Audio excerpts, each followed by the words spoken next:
তুমি মোক এবাৰটো মৌ বুলি মাতা কি হ'ল তোমাৰ এবাৰটো তুমি মোলৈ চোৱা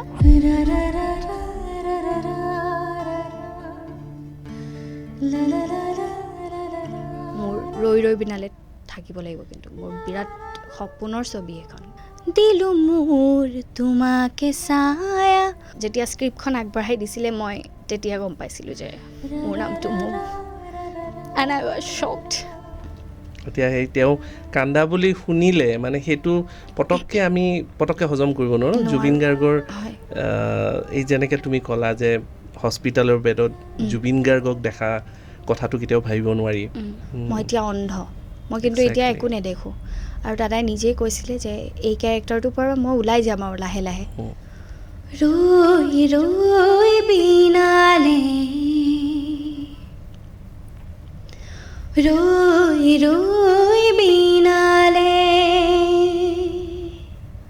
মই যেতিয়া শুনিছোঁ মোৰ লগতে মোৰ পেৰেণ্টছ সকলোবোৰ চখ আমাৰ অসমবাসীৰ গোটেই জুবিন অনুৰাগী গোটেই বিশ্বজুৰি পাগল হৈ গৈছোঁ আমি এয়া কি শুনিলোঁ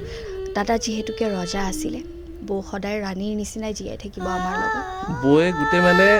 গৈ লোকেশ্যন গৈ নোপোৱাৰলৈকে জুবিন দাক চিধা কৰি নিপিন্ধোৱাৰলৈকে শান্তি হোৱা নাই মানে চকুত অসহায় অকলশৰে মোৰ স্পৰ্শ মোৰ আকাশ আসি একেথৰে মোৰ মন মোৰ বুকুত আছে